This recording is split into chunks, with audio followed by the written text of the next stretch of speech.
तुझे रुख पाक जा कसम मौला खया, तुझे रुख पाक जा कसम मौला खया, तुझी महबूब सारा हल सिफातिया, वद्दुहा जे अंदर समूरो आदिकर, वद्दुहा जे अंदर समूरो आदिकर, कई वल्लैल में ज़ुल्फ़ल जिबातिया, तुझे रुख पाक जा कसम मौला खया, जहिड़ो पाक नालो तुझो तहिड़ी आला ज़ात आ, खुदा पाक सारी खलके तोले कायनात आ, जहिड़ो पाक नालो तुझो तहिड़ी आला ज़ात आ, खुदा पाक सारी खलके तोले कायनात आ, नबियन जो तू नबी तो रहमत आलमीन, नबियन जो तू नबी तो रहमत आलमीन, हशर जे ॾींहुं तुझे हथ शिफात आ, तुझे रुख पाक जा कसम मौला खया, तुझे रुख पाक जा कसम मौला खया,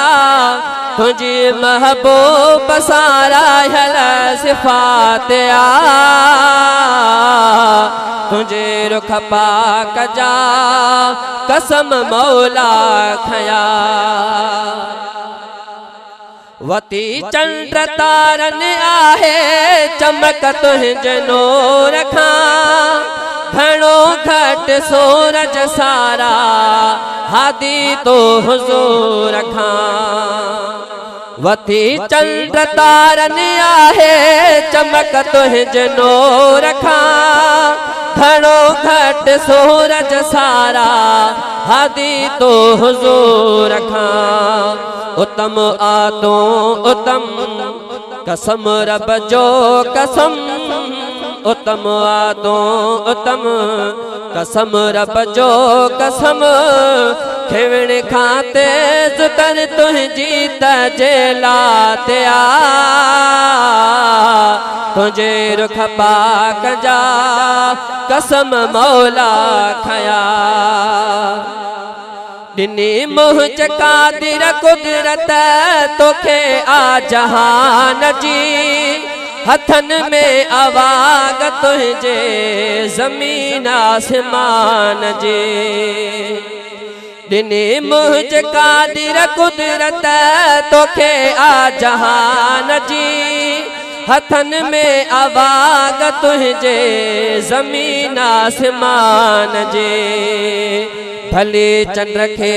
घुरा लथल सिज खे वरा,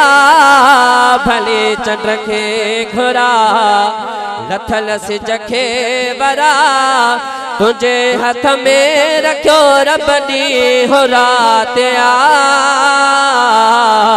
तुझे रुख पाक जा कसम मौला खया, नाहे नेको अमलन जी मुंह भरी पाण सां खई, मगर कुल मतायुन जामण मुझे मथां अथई, नाहे नेको अमलन जी मुंह भरी पाण सां खई, मगर मण मदायुन जा कुल मुझे मथां अथई, चवे शाहिद अले तू वारिस भले, चवे शाहिद डहरे तू वारिस भले, सहारो मुझो तो ऐं तुझी नात आ, तुझे रुख पाक जा कसम मौला खया, तुझे रुख पाक जा कसम मौला खया, तुझे महबूब सारायल सिफात आ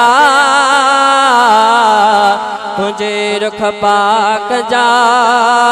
कसम मौला खया।